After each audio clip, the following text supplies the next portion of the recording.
Hello, I'm Jay Jermaine Bay of Colonial Morris Preamble, Monte, Colorado. The acronym is AMPAC, and I'm Chief Judge of Consular Court. Today is Class 142. Class 142. Right? What did we learn in Class 141? Well, we started going over the Constitution for the Empire of Morocco, right? So why is it that the Moors need a constitution for the Empire of Morocco? Well, you must understand the Constitution acts as a deed. It acts as a will. It acts as a trust on behalf of the estate, right? So all the states always have some type of will in place, right? That talks about the trust. The trustees, right, always are in a position where they have the trustees and the managers overseeing that estate, right? So constitutions are set up in a similar way. Constitutions represent a deed. What does a constitution have in it? Typically, it's going to have what? A defined territory written inside of said constitution, right? So that's like a deed, defined territory. But it's also set up like a will, because what does a will really depend on? In the event of a death, now the will sets forth what? For people now to inherit certain things, right? And you get to read out the instructions on who gets what and how do you continue to maintain the estate. But what is the estate for the Moors? That's the empire state. So the estate is the empire state, the estate. So we needed constitutions because that was the only way for us to get our property back. According to the Treaty of Peace and Friendship of 1836, Article 22, it talks about a will that the Moors had to demand their property back, right, through a will. And what is the will? The Constitution. The Constitution also sets forth the name of the party or the person. And who's the person in international law? The state. States are persons in international law. So therefore, the states are the parties on the treaties.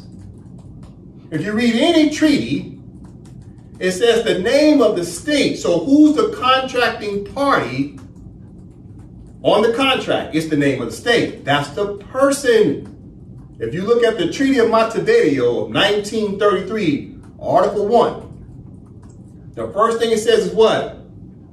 States are persons in international law. And they possess what qualities? They possess what? A population, right? Defined territory, government, and ability to enter into relations with other states. So who's having relations? States. So the will must have the name of the state on it. And the will is maintained by what? The government. So therefore, we the people are also named in the will as to who? The beneficiaries, right? The successors in the will. Because what happens is when Moors die, right? When we live for 100 years, the next generation takes over what? The will. They become the new managers and trustees. They become the administration, the government over the said estate. So therefore, in the Constitution, it's going to list the name of the party, which is what? The state. It's going to name now the government. The government's now who? The managers and the trustees. And we the people, what's the name of the people? Moroccans in the will. And the Moroccans now do what? We elect the officials that sit in the administration. What's the administration? The government. So we elect our officials to sit in the seats to be trustees and managers to oversee the estate. And this is why we needed a constitution. That way, when we start to transition, right, and the next generation is up, what do? They sit right in the seats. When we transition out the seat, whether we transition because of death, or we transition because it's the end of your term of your seat. If you're elected into an office, that comes with a term limit. That means your time has come to what? An end. It's not necessarily a death, but it's the end of what? Your term. So you have a term limit. So at the end of your term, if you sit in the office, who's up next? Well, the Constitution tells you what? The procedural law on how to now elect the next official or appointed official that's going to sit in that seat. And that next elected official now also has what? A term. So therefore, we needed a will that starts to set forth the procedural law. So the will itself is the what? Substantive law. Constitutions are substantive law. Then within it, it sets up what? Procedural law. And from there, you start to enact what? Legislation, policies, regulations, etc. Ordinances. And this is what we needed. We needed a will. This is the express language in our own treaties. Treaty of Peace and Friendship of 1836, Article 22. Created what? A peremptory right, a human right, a just cogence right for the Moors to be the successors of our own Moorish empire, commonly known as the Empire of Morocco. Because the Moors' true nationality is what? Moroccans. But unfortunately, we run around saying we was Americans. You know what we did? We delayed our own justice. We subjugated ourselves by calling ourselves Americans. You know what they call that in international law? Acquiescence. We acquiesce to keep calling ourselves by the name of our adopted mother. Who's our adopted mother? United States of America. And United States of America as a mother, because of their constitution, United States of America also has a will. And in that will, the name is on what? The state. The state is what the name in the will is called United States of America. That's their will. And their nationality is what? Americans. So when they adopted the Moors under the Naturalization Act of 1870, and then the Sultan turned around and confirmed and he consented through a treaty called the Treaty of Madrid of 1880, the Sultan agreed to allow the Moors to be adopted by the United States of America as the person in law. And the Moors became Americans overnight. So now we have to do what? Return back to Morocco. That was the obligation of the Moors according to the substantive law commonly known as what? Treaty of Madrid, right? The Madrid Convention of 1880, what? Article what? 15, paragraph 1 says the Moors have to do what? Any subject of Morocco that's been naturalized in a foreign country shall return to Morocco, right? And then do what? Choose between the entire submission to the laws of the empire.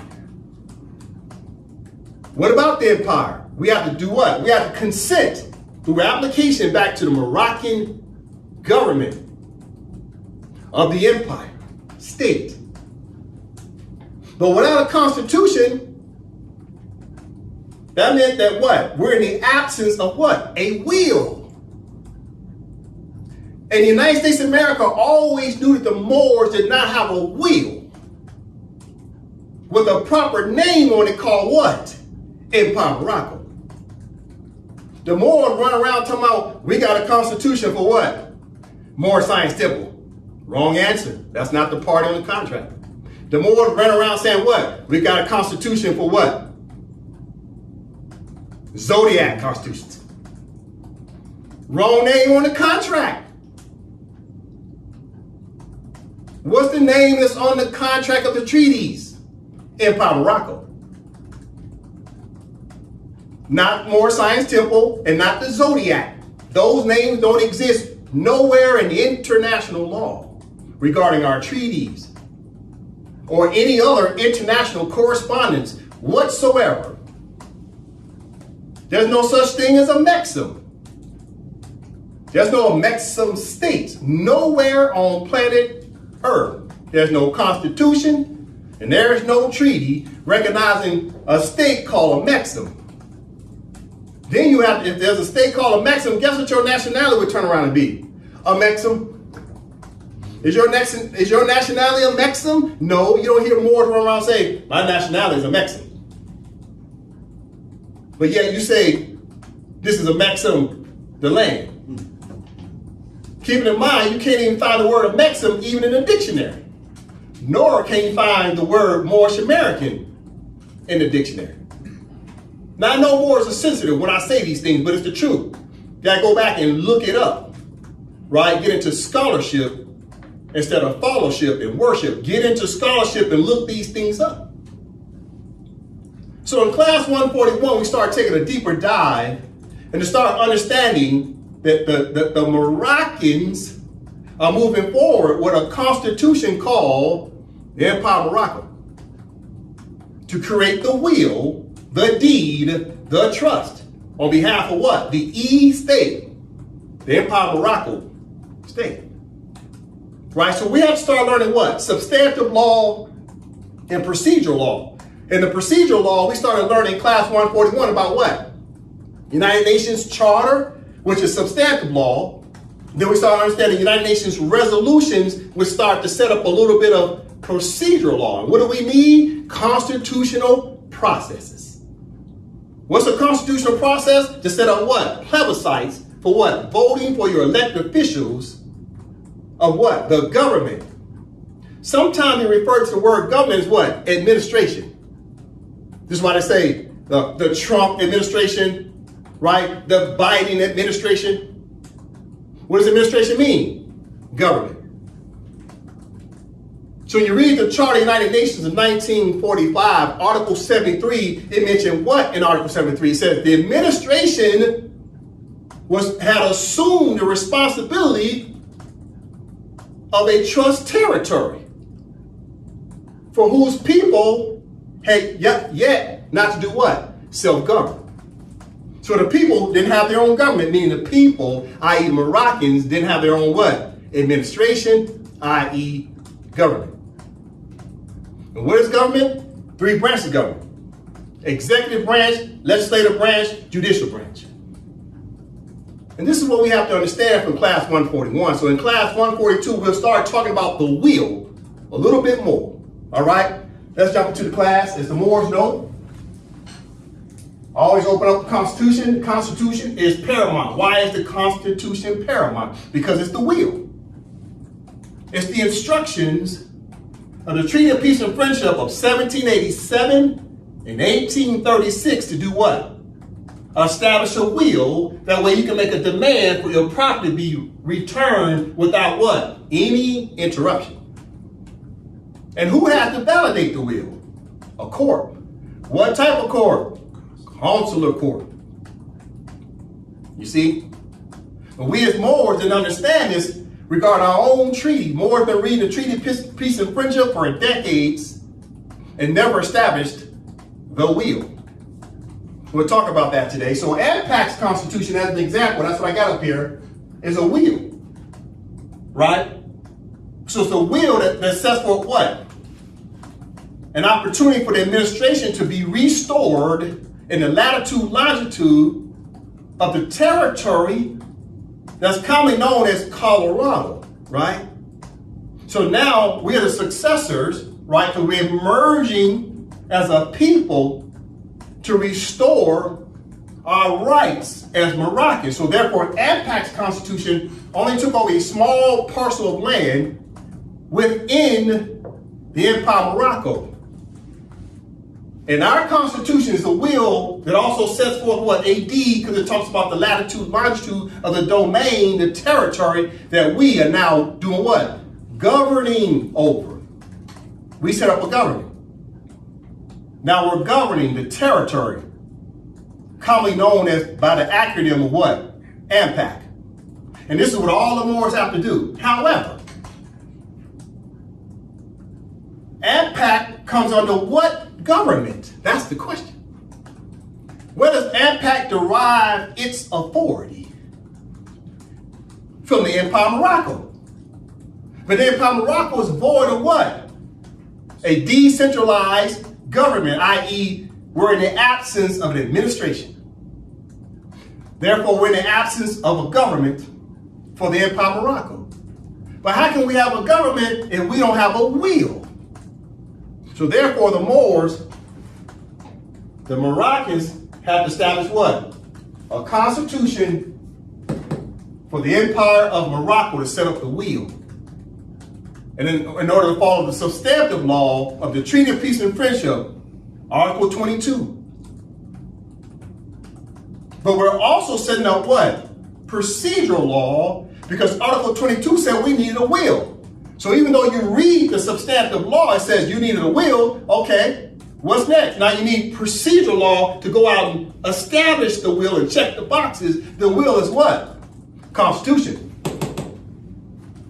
That's procedure. You have to go out and check the box. Make it happen. This is where the Moors faltered. Why is that? Because Moors were taught to do what? Enforce the Constitution of the United States of America. Instead of enforcing the Constitution for the Empire of Morocco. We were miseducated and misled. That's the truth. So now that we're establishing the will and follow the substantive law and the procedural law of Article 22 of the Treaty of Peace and Friendship, which gave us a treaty right, a periphery right, a human right, and a state right, because the state is a person in international law. So therefore, the person had rights. What person had rights? The state. It's an artificial person. It's an abstract, but in international law, the state is sovereign. But who had to establish the will? We the people. What people? Moroccans have to establish the will, which is the Constitution, and then set up the administration, i.e. the government, on behalf of we the people. So if you go to, let's say you go to a foreign court, right? You go in a foreign court and the magistrate is sitting there and he's talking to the prosecutor, and the prosecutor says, we the people. The prosecutor is representing who? The people. Who's the people? The state and its nationals. So when the prosecutor's standing there and it says, state of Alabama versus Kendrick Johnson, and the prosecutor's standing there and they say, prosecutor represents who? He'll say, the people. But he's really representing who? Alabama, because Alabama's a person, you see? As well as the citizens that are residents of that territory. So it's a 1-2 punch. It's the person, which is the state, and then the human persons, which is the citizens or nationals. So you got two legal personalities. What's the first legal personality? The state. The state is a person in international law. So the prosecutor is representing who? The state. He's the representative, he's the agent, he's the attorney on behalf of the state. So Morris kept saying, I don't see who's the injured party. Morris kept saying, who's the injured party? I don't see no injured party. Guess what? The prosecutor's always standing there on behalf of the injured party. Who's the injured party? The state. That's a person in international law. So obviously the state can't stand there because the state is an abstract, an artificial person, but it has the first standing in law. And who's representing it? If you stand in front of a magistrate and there's a prosecutor there, the prosecutor keeps saying, well, the people said this and the people said that. So who's the prosecutor representing? The state, as well as the inhabitants, the citizens or residents of said state, collectively. The state and the people. And they commonly call it the people. But what they don't tell you is the prosecutor really standing there representing who? Alabama. But Alabama, there would be no Alabama without who? The people who wrote a constitution and called it Alabama. So Alabama speaks for all the people. It is the speaker on behalf of all the residents of Alabama. This is what Morris got to understand. We've been miseducated when Morris kept saying, well, I don't see no, where's the injured party? I don't see no injured party here. You know why we kept saying that? Because we were never taught about statehood. We were never taught about statehood. The state is the person in international law. So we have to establish a state called the Constitution for the Empire of Morocco, because the state already existed. So we had to do what? It had to do what? Emerge what? As a sovereign independent state. What does emerge mean? What's the opposite of emerge? Submerged. So our state was submerged under colonialism. Now we have to emerge as a state again, but it's always been there. It's like Atlantis, lost city of Atlantis. The Empire of Morocco was lost. It was in lost and found. And guess what? We found it. You know how I know? Here it is. Constitution does what? It helps to emerge because it was submerged. Now I have to emerge. Bring it back to life. Resuscitation.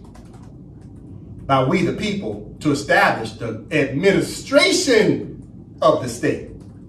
The state already existed. We just needed what? A constitution to establish the administration, i.e. the government, to now operate on behalf of the state. An abstract can't speak for itself, but we can speak for the state. Therefore, the state extends sovereignty to the people because the people extended the sovereignty to the state. So therefore, it's we, the people, and the what? Abstract person, commonly known as the state, to set up the administration. This is what we got to take away from class 141. As we starting now to get in class 142, we have to understand we needed a will. Therefore, the Moors have delayed their own justice because we was taught to enforce the Constitution of the United States of America. That's number one. Wrong answer. What's the second wrong answer? We were taught that we was what? The true Americans. We're not Americans. We're Moroccans.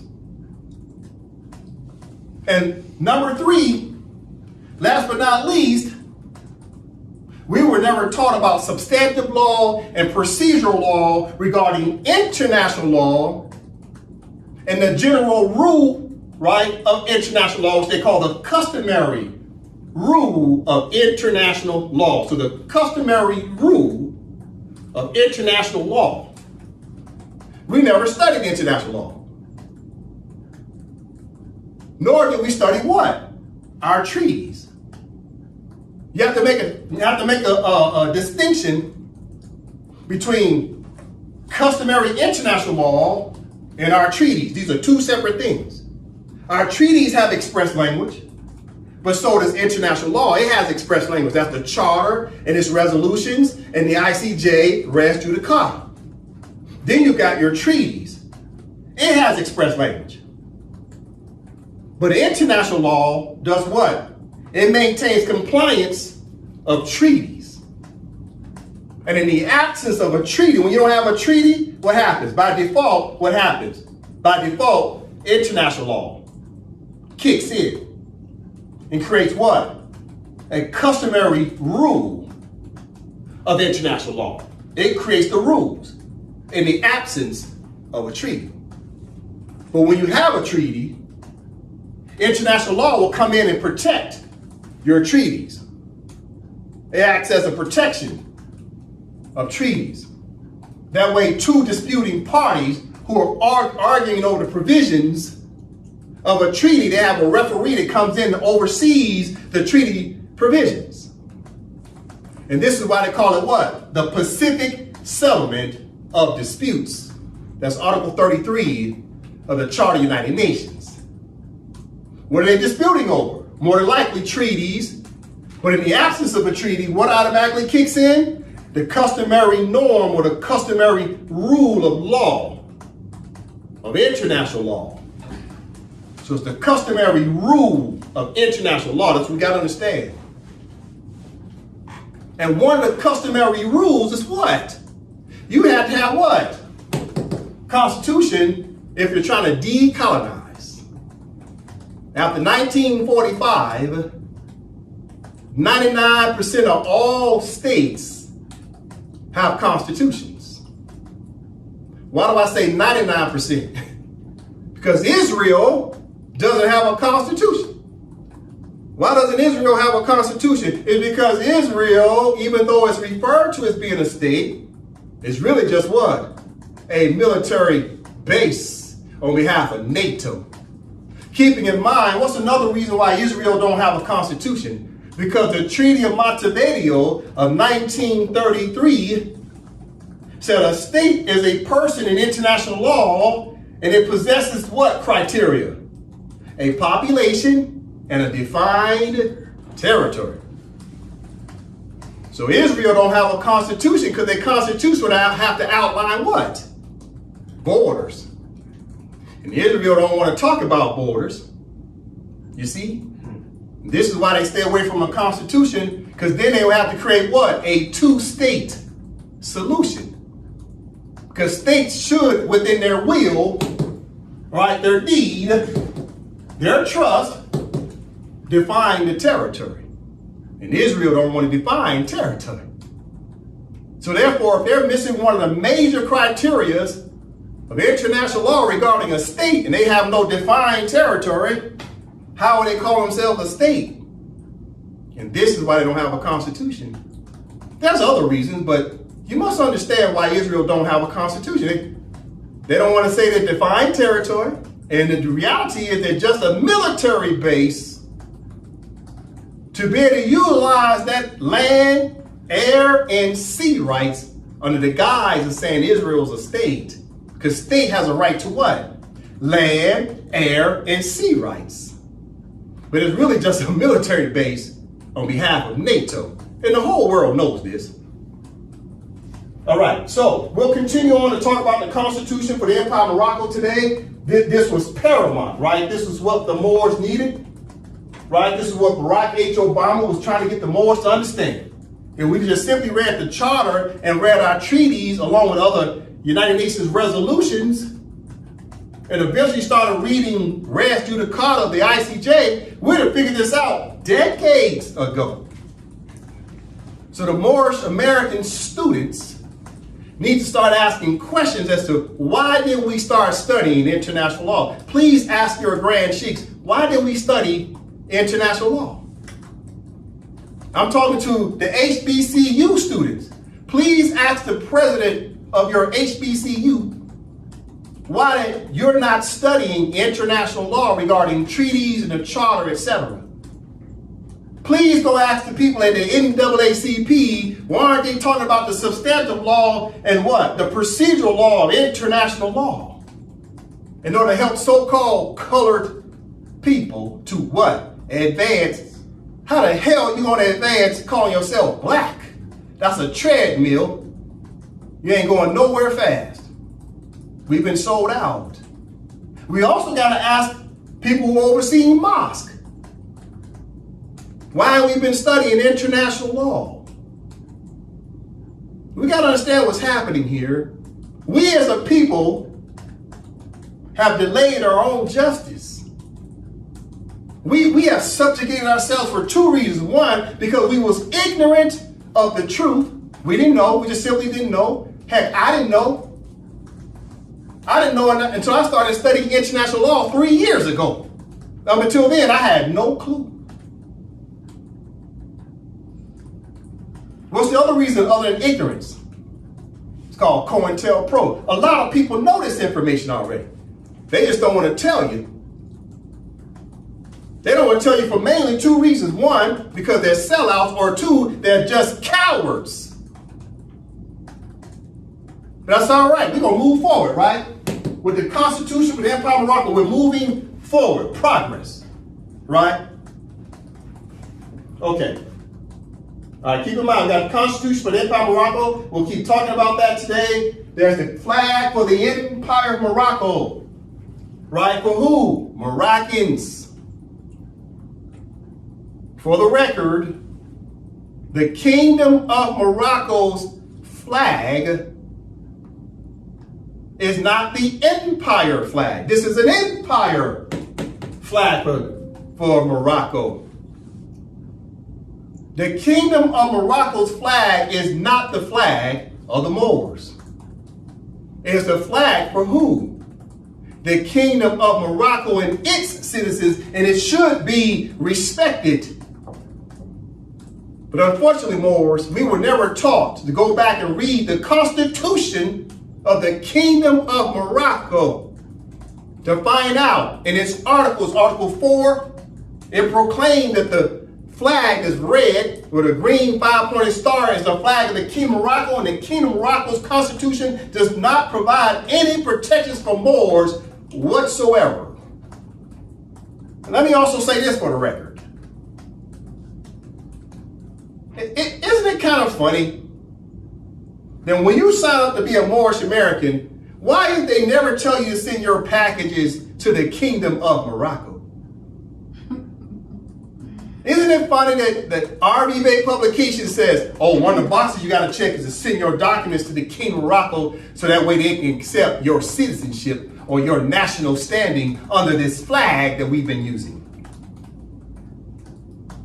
Isn't it funny that nobody sends any documentation to the Kingdom of Morocco, but yet Moors will run around waving a Kingdom of Morocco flag with pride? I used to be one of them. I used to be a Moorish American. I flew the Kingdom of Morocco's flag with a lot of pride and honor. But I didn't know no better. I didn't understand flags and international law until I started studying. And I know Moors are sensitive because they've been miseducated and misled for over 100 years, but that is not your flag. That's the Kingdom of Morocco's flag. However, this is the empire flag for who? Moroccans. So if you're saying you're not Moroccan, I guess this flag is not for you. At the same time, in order to be recognized as a Moroccan, you have to do what? Fill out an application, right? And hand it into the administration of the what? Moroccan government. For those Moroccans who already pledged their allegiance to this flag. Moroccans are pledging their allegiance to this flag.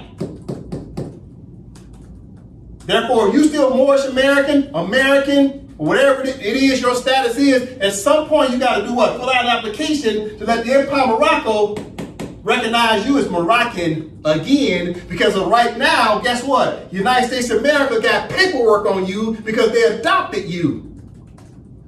They have legal protection over you. Legally, they have rights to you. As what? Adopted Americans. So in order to get away from your stepmom, you got to now do what? Pledge allegiance back to Empire of Morocco's government. Let the Moroccan government accept your application to recognize you as Moroccan again. Without those procedural steps, then you are not Moroccan. I know Moors are sensitive. And oh, by the way, there's no such thing as Al-Moroccans. I'll say it again. There's no such thing or such person or people as Al-Moroccans. That's a misnomer. So whoever it is that keeps teaching Moors that we're Al-Moroccans, please stop, because that's fraud. It's a misnomer. You can't find the word Al-Moroccan in any treaty or any international correspondence whatsoever. So we gotta stop all this ebonics. Moors just like making stuff up. There's no Al-Morocco, just like there's no Mexim. We gotta understand this. Please stop saying Al-Moroccan. You're not Al-Moroccan, Moorish American. Lord have mercy. Al-Moroccan, Moorish American, that's who you are? Al-Moroccan, Moorish American, really? We got our ignorance on display. This is the truth. We're just simply what? Moroccan. Did Noble Ali say he's a descendant of Al-Moroccans? No. No Israeli say he descended of who? Moroccans. Period. We got to stop making stuff up. This is the truth. We got to move forward. I'm trying to have an honest conversation with who? My people. We the people. We're Moroccans. Not Moorish Americans and not our Moroccans. Please stop all that. I'm trying to tell you the truth. I know Moors are sensitive. But I'm trying to tell you the truth. I have evidence that will support anything I'm saying, but yet you won't find no other Moors trying to challenge this information that I share. No Moor has stepped up to challenge what it is that AMPAC study session teaches to Moors. Not one Moor has challenged the information. Now that talk smack about me personally, but I don't care about that. Ask me if I care. I don't. Because can't nobody challenge the evidence, the substantive law, and the procedural law of what I have taught in 142 classes. Not one more has challenged the information, not one. And guess what? They never will. Let's continue. Okay, what do I have up here? The definition of a will. Okay, it's generic definition. Okay, Brother Joseph. A will is a written document that states how a person's property or estate will be distributed after his or her death. A will is also called a testament, and the person who makes the will is called a testor. A will is a legal instrument that must be executed according to the law and is ready by a probate court after the testor's death. All right, let's read it again. A will is a written document that states how a person's property or estate will be distributed after his death or her death. A will is also called a testament, and the person who makes the will is called a testator. A will is a legal instrument that must be executed according to the law and is read by a probate court after the testator's death. So what do we need? We needed a will, which is the Constitution. In Article 22 of the Treaty of Peace and Friendship, the last words of that article say it has to be validated by who? The consular court.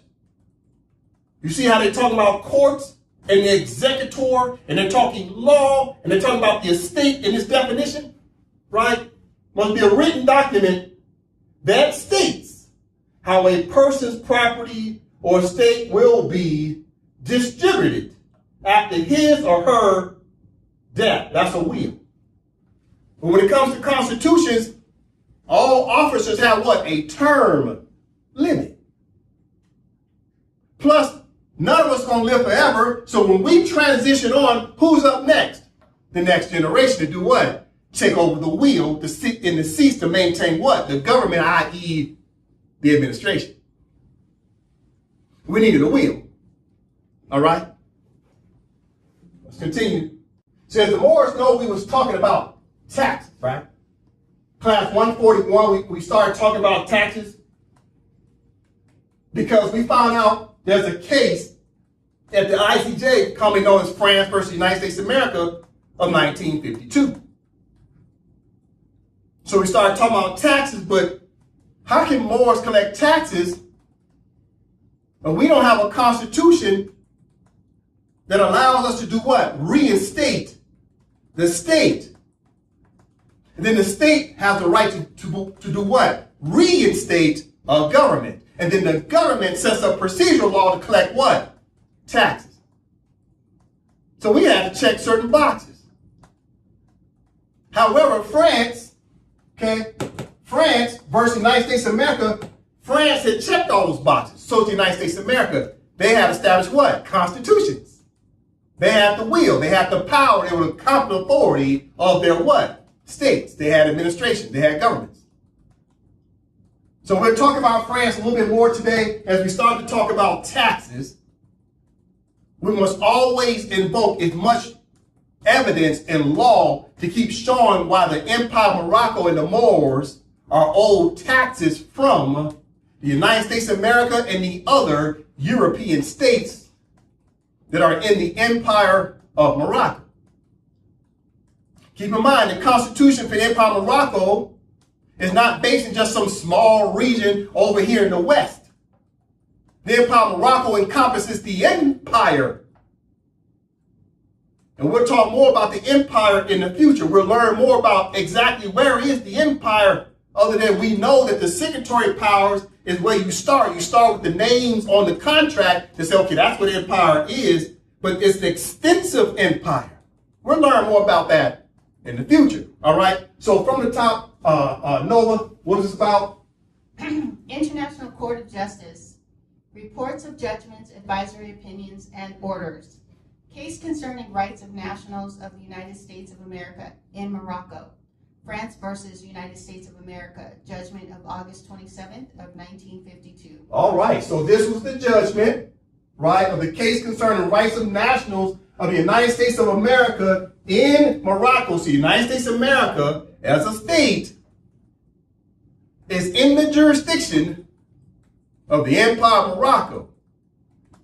So therefore, the Empire of Morocco has jurisdiction over the United States of America, and the Empire of Morocco has jurisdiction over Canada, England, Great Britain, UK, right, which is Ireland, Wales, and all other European states.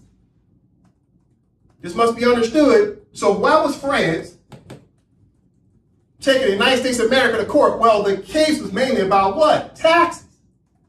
Mainly. So we'll talk about that today, because the Moors are owed taxes, but how can the Moors collect taxes if we don't have a government to represent the state? And after 1945, you need what in order to represent the state? A constitution that creates what? The will. All right, so what do I have up here now? This is the summary, right? We just finished reading the cover page of the judgment. Now we're moving to the summary. We read all this before. Let's refresh ourselves again. I'm working it backwards, then back to forward, right? Let's first look at the end result, which is to show you with evidence a ruling that the United States of America owes the Empire of Morocco taxes. And then we have to figure out what, okay, let's get back to the beginning. How do we establish the substantive law to start checking boxes, right? That check boxes that leads us to be able to collect said taxes back to the Empire of Morocco. Fair enough? All right, so from the top, Nova. Case concerning rights of nationals of the United States of America in Morocco. Judgment of the 27th of August of 1952. Okay, so in the summary, come down to section 6 and 7. As a refresher, it's always good to refresh yourself. Okay, I'm listening. Section 6. 6. By 6 votes to 5. No treaty provides any basis for the claim of the United States to fiscal immunity for its citizens, nor can such an immunity, capitulatory in origin, be justified by the effect of the most favored nation clause, since no other state enjoys it for the benefit of its nationals. All right, so in other words, the United States is not immune from paying taxes. Okay, section 7. 7. By 7 votes to 4.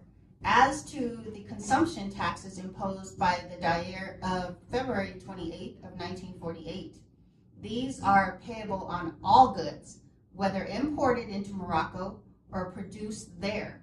They are not, therefore, custom duties, the maximum rate for which was fixed at 12.5% by the signatory powers of the Act of Algeciras. Citizens of the United States are no more exempt from these taxes than from any others. Therefore, the United States as a legal personality and its citizens as a legal personality are not immune from paying taxes to who?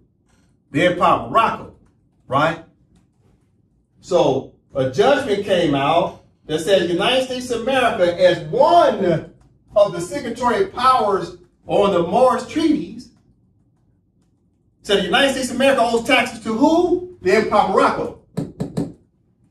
What's the Empire of Morocco? It's the external, sovereign, independent state that has what? Original jurisdiction.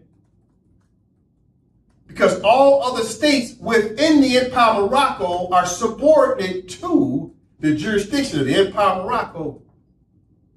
But the problem is the Moors had not established a will coming on as a constitution in order to set up what? Well, after 1956, the Sultan of Morocco, Mohammed V, stepped down to become a king, and he left the office of Sultan wide open. And he adjourned the government without a date to do what? Reconvene. So the Empire of Morocco's government was void of anybody sitting in the seats, right? So what happened next? So once the Sultan stepped down, now the Sultan has to do what? Be reinstated in the seat of government. Because the Sultan represents what for the empire? Head of state. I'll say it again. The Sultan represents the head of state. Then the prime minister, for the three branches of government, you got the executive branch, legislative branch, judicial branch. So the executive branch has what? A prime minister. The prime minister represents what? The head of government. So the Sultan's head of state, prime minister's head of government. If you study Great Britain, they have what? They got the king, then they got what? A prime minister. If you study France, they have a president, but the president used to be a king. That office used to be called king. Now they changed to president. Right? And underneath him is who? Prime minister. You study the Kingdom of Morocco's constitution as a king, then they have a prime minister. The prime minister always who? Head of government. But sometimes people play a dual role. So such as Joe Biden right now is the president of the United States. So is Joe Biden the head of state? That's the question. Well, now you have to ask the head of state of what? United States of America? No. Joe Biden is not the head of state for the United States of America. Joe Biden is who? Head of government for the United States Federal Corporation. The United States of America is void of having a head of state. So they fraudulently run around and say that Joe Biden is the head of state because he got the office of president. No, he's a president of what? A federal corporation. So he's the head of government because corporations act like what? Government. It's called an intergovernmental or international organization that's set up to run like what? An intergovernmental organization. That's where the government comes from. Intergovernmental organization. So technically speaking, the United States of America does not have a head of state, but in the absence of a head of state, they got a head of government. So now Joe Biden now gets to act based on what's called implied powers. He has implied powers that he's head of state. He has what's called resulting powers, because by them not having a head of state, by default, Joe Biden ends up being who? Head of state in the absence of what? A head of state. So he has implied powers as head of state. He has resulting powers as so-called head of state. And he has what's called inherent powers as head of state because they're in the absence of what? A head of state. So Joe Biden, who's sitting in an office for president of the United States, he ends up with implied powers, resulting powers, inherent powers, all because they're in the absence of a head of state for the United States of America. Two separate legal personalities. So you got the United States of America, then you got the United States. The United States of America is the state. The United States is a federal corporation. Joe Biden is what? The head of government for the federal corporation. But who's the head of state for the United States of America? Nobody.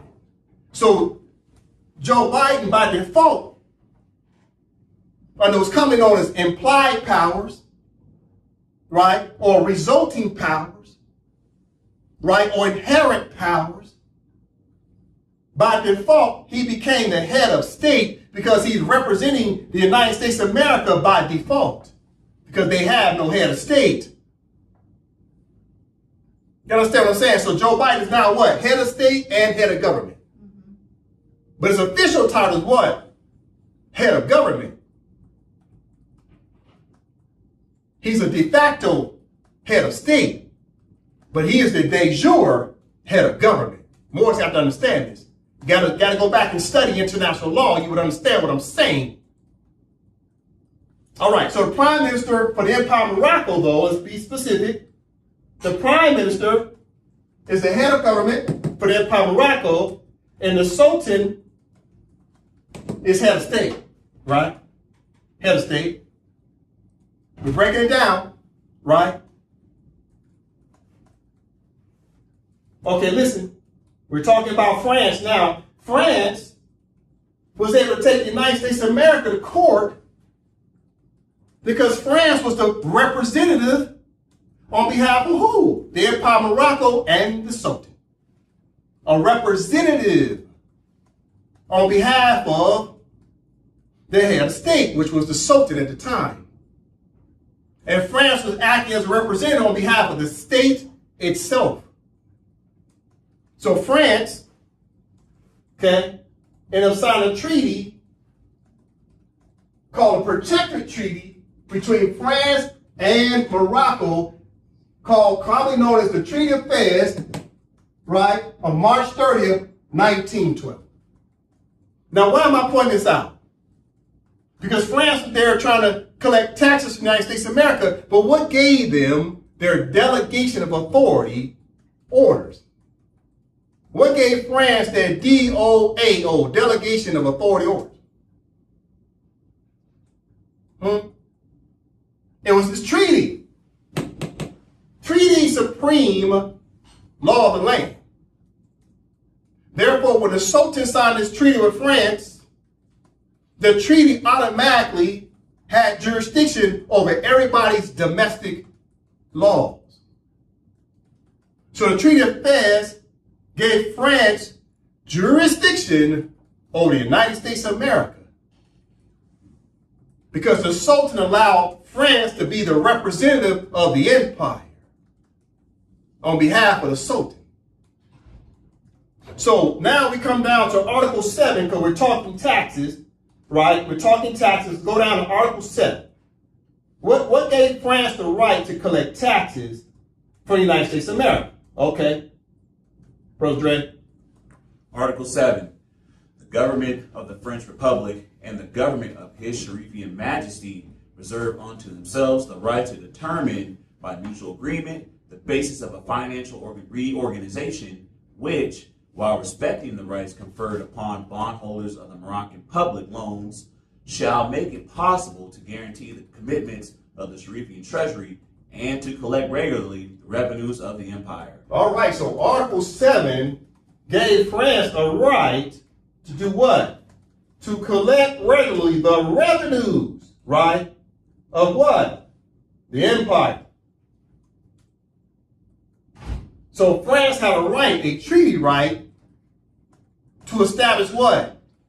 Procedural laws. So because the treaty created what? A substantive law, standing in law, that gave France authority to be a tax collector, right? So it said France could be what? Could do what? Collect regularly the revenues of the empire. So they have to create procedural laws to collect the taxes. But who was France supposed to be working with? The Moors. Because the Moors supposed to be what? The Mahdists. The Mahdists, the administration, the government, and the Moors supposed to be the Moorish government overseeing the Empire of Morocco alongside France. So therefore, France was not only responsible for reestablishing the Moroccan government, but look what France says the nationality is of these Moors who were subjects. Okay, Article 6, Brother Dre. Article 6. The diplomatic and consular agents of France shall be charged with the representation and protection of Moroccan subjects and interests abroad. So therefore, France said that these Moors who are the subjects are who?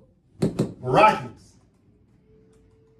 not Moorish Americans, and not Indians, not Hebrew Israelites, not African Americans or Pan-Africans, Moroccans.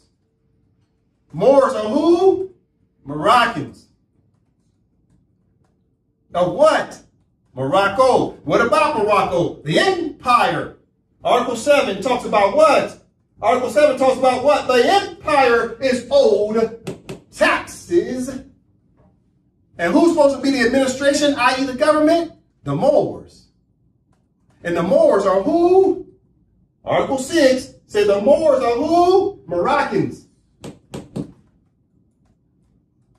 We were subjects. They didn't call us nationals back in the day. They called us subjects. The Moors are Moroccans. Listen, because the Moors been miseducated so bad, I got to keep going over this. Etymology dictionary. Got to look at the word Morocco, because we talk about the Empire of Morocco Constitution, which is the will. We'll talk about the will some more today. We read over the preamble, right, in class 141. So we'll read the preamble some more today just to let you know. But what about Morocco? It's an empire, right? Okay, but in Morocco, who's Moroccans? Okay, definition of Morocco in Etymology Dictionary. All right, Morocco is for who? Morocco for who? Moroccans. Moroccans, right? But who else are also Moroccans? All right, Moors, right? Moors are who? Moroccans.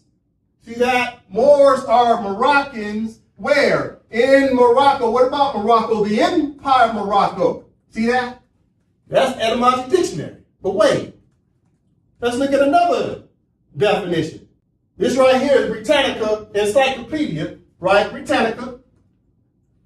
Your brother Joseph right here. Moor, in English usage, a Moroccan. Pause. Read again. Moor, in English usage, a Moroccan. Read again. Moor, in English usage, a Moroccan. Okay, from the top. Read again. Moor, in English usage, a Moroccan, or formerly a member of the Muslim population of Al-Andalusia, now Spain and Portugal. All right, so they always got to throw to Spain and Portugal. Why they always talking about Spain and Portugal? Because the Moors fell when they signed a treaty of what? Treaty of Granada, November 25th, 1491, which is the same day the Europeans celebrate what? Thanksgiving. Because the Moors signed a treaty to surrender the territory. But yet the word Moor is Moors in what? An empire. Spain and Portugal just happen to be a part of the empire. Don't get caught up in thinking it's about Africa, Spain, and Portugal. The Europeans love to talk about that era. Okay, let me tell them more something. You have to understand that the Europeans have broke down time frames in law. The Europeans recognize 3 points of interest in time regarding history. What they recognize was commonly known as early international law. What do they recognize as early modern international law? When did that time frame start? They'll tell you it started with 1500. So 1500 to what? 1800. Right? Let's say early modern international law started around roughly what? 1500 until what? 1800. But what happened in the so-called 1500s? Oh, now you go back a couple years as what? 1491. What happened in 1491? Treaty of Granada was signed by the Moors to surrender the territory, right, of Andalusia. So really what they're saying is what early modern international law for the Europeans, when they finally sent Christopher Columbus up out of there to go sail the seven seas, started really in 1491 at the signing of the Treaty of Granada, right? November 25th, 1491. So from November 25th, 1491 to 1800, what they consider early modern international law. Then they say from what? 1800 until what? 1945. As they call it modern international law. Now they drop the word early, they just say modern international laws from what? 1800 to 1945.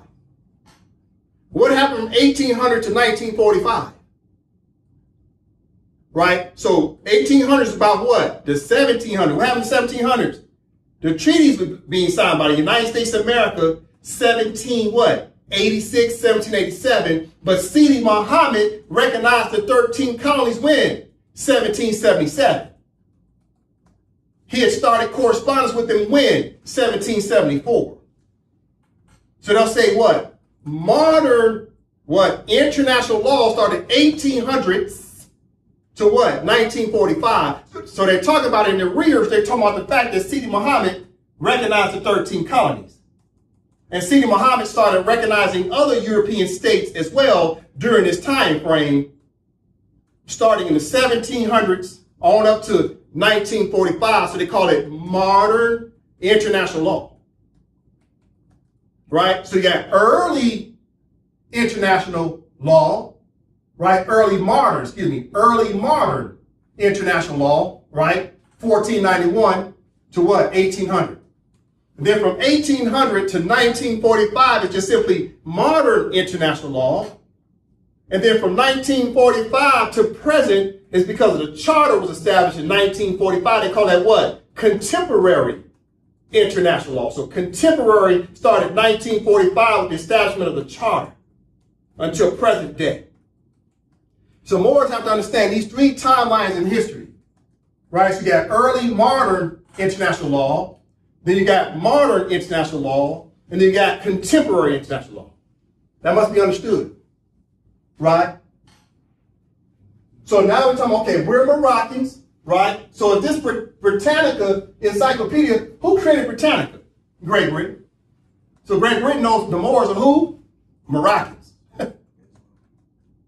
Why don't the Moorish Americans know we're Moroccans? But wait, they do know we're Moroccans because they said we're descendants of Moroccans, but now all of a sudden overnight we became Americans. How do we become Americans?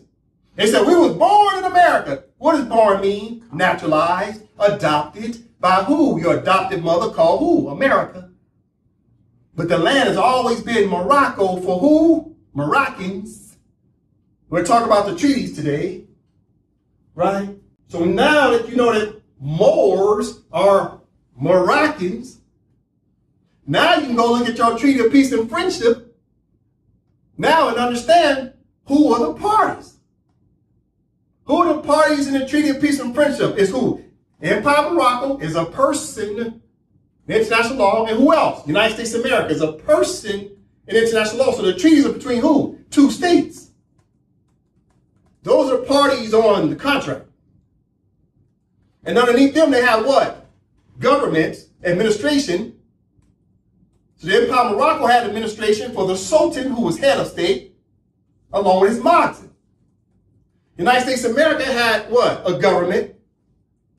Right at the time, they had what? The Confederacy, right? The Articles of Confederation for the Constitution of Congress of 1781, that Constitution. Then in 1789, they created a brand new Constitution called what? The United States of America. But they had administration, they had a government. So the Empire of Morocco had a head of state, Sultan, and the Mu'azzin. The United States of America had a government, right? Continental Congress, that was their government.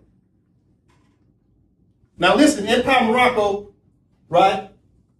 Treaty of Peace and Friendship, I'm building the Moors up. You got to understand, if we want to collect taxes, first we have to understand our treaty rights, which is substantive law, and then from there, procedural law, because in the treaties, it tells you what boxes you needed to check regarding the persons, which is the state, and then the nationality of the people. So now that we've read the definition of Morocco, Morocco means Moor. What else? Britannica Encyclopedia says Moors are who? Moroccans. Treaty of Fez of 1912, France has recognized the Moors as being who? Moroccan subjects. So the subjects are who? Moroccans. Now let's go read the Treaty of Peace and Friendship of 1836. So now it'll make sense to you. Okay, this is important because we're talking about the Constitution for the Empire of Morocco. We have to know who's in it, okay? So first of all, in the preamble, it says who? Okay, Joseph, from the top, this. This is the copy of the Treaty of Peace which we have made with the Americans. Pause, read it again. This is the copy of the Treaty of Peace which we have made with the Americans. So who is the we? We is who? The Moroccans, right? We is the Moroccan government, the we. We are Moroccans. That's the Empire of Morocco, the administration of the Sultan, head of state, and the Moxen, right? We're signing a treaty with who? Okay. The Americans. See that? It's too easy. The Americans. What about the Americans? The United States of America, which is a person on the contract, and then the Americans with the nationals who had a what? Government. Right? Now you come down to Article 6. Okay? So under Article 6 of the Treaty of Peace and Friendship, 1836. All right? Nova? Article 6. If any more shall bring citizens of the United States or their effects to his majesty, the citizens shall immediately be set at liberty, and the effects restored.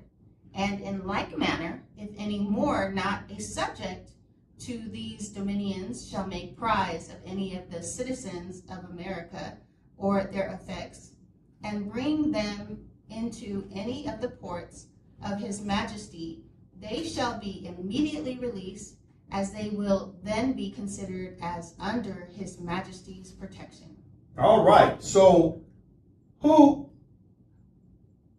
are the Moors? What do we find out in the definition? Who are Moors? Moroccans. So the Sultan is Moroccan, the land is Morocco, and the Moors are Moroccans. Moroccan what? Subjects. And they're signing a treaty with who? Citizens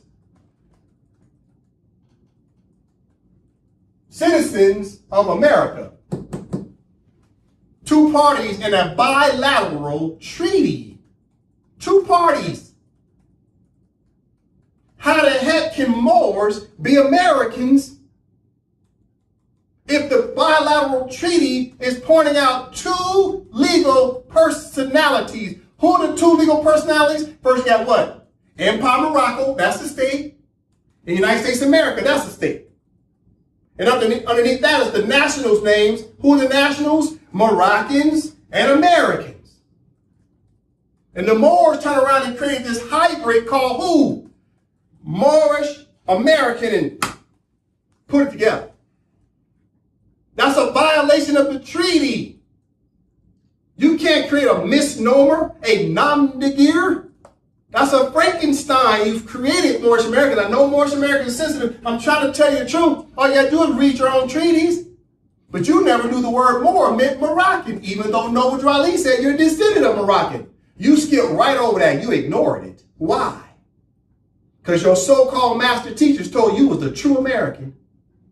And they turned around and gave you some temple card that said USA citizen. And then the civic Moors turn around and put on the card allodial American. And you don't realize the grand sheiks of the temple and the grand sheiks of the civic Moors all telling you together collectively that you are what? Americans. Both of them are guilty of this. Temple and civic Moors, who are the leaders. I'm not talking about the students. The leadership is telling Moors they're Americans, and the reality is the Moors are who? The Moors are Moroccans, and the Americans are Americans. But what happened? We got naturalized under the 13th, 14th, and 15th Amendment in the Naturalization Act of 1870 that was confirmed by a Treaty of Madrid of 1880. The Sultan confirmed by a contract commonly known as a treaty that the Moors could remain naturalized as Americans So therefore, your nationality was Moroccan. Now, on paper, legally speaking, you are Americans. However, what does the treaty say you have to do? The treaty, I'm talking treaty because I'm building up to the Empire Morocco Constitution. What does the Treaty of Madrid of 1880, the Madrid Convention, say you have to do? What if the Sultan turned around and say, even though he agreed you could be naturalized, but he also told you to do what? Come back home like Dorothy. You can get the hell up out of Oz jurisdiction whenever you want. Or you can stay over there naturalized with the Wizard of Oz. What does Oz represent? United States and the European states. That's Oz. That's a jurisdiction. You got to return back to Morocco. What does Morocco represent? Your biological mother, your homeland. It's called jurisdiction. Okay, so on the Treaty of Madrid, right? What do we have to do next as Moors, okay? We got to go through this. We as Moors, right? We learned in the Treaty of Fez of 1912 that the subjects are who? Moroccans. 1912, right? Treaty of Fez, 1912, Article what? 6. Talked about Moroccan subjects. So the subjects are who? Moroccans. And the Moroccans had an obligation to do what? Return to Morocco. What about Morocco? The empire, right? The empire, that was what? Article 7 of the Treaty of Fez of 1912 talked about what? The empire was supposed to collect taxes on the revenue. But what is it that the Moors had to return to more specifically? The government. But we had no government after 1956. So what do we have to do? We have to turn around and do what? We have to establish it. With what? A constitution for the Empire of Morocco. That was our obligation. It's a treaty right for Moors to emerge as a sovereign independent state to run what? The administration, i.e. the government, because the wheel has now what? Appeared. Let's go back to the Treaty of Peace and Friendship, 1836. Now we go down to what? Article what? Moors, Article what? 22, right? Article 22. Okay, no, Article 22. Article 22. If an American shall die in our country, and no will shall appear, the consul shall take possession of his effects. And if there shall be no consul, the effects shall be deposited in the hands of some person worthy of trust, until the party shall appear, who has a right to demand them. But if their heir to the person deceased be present, the property shall be delivered to him without interruption. And if a will shall appear, the property shall descend agreeably to that will, as soon as the consul shall declare the validity of it. Okay, so Article 22 from the top. If an American citizen shall die in our country, let's switch that now, okay? Because who died? The Moroccans. But what's specifically about the Moroccans that died? What is our bloodline under Excheat? How did our bloodline die? Because of hypothecation, which is what is hypothecation? Legislation is paperwork, right? Legally did what? Adopted us as Americans. Now we have to go under what? The national status of being Americans, who was no longer listed as what? Moroccans. So you can also consider that what? Usurpation. Right? So look what happened. Article 22, a peremptory right, a just cogence right that's secured and enshrined in a treaty, a bilateral treaty between the United States of America and the Empire of Morocco.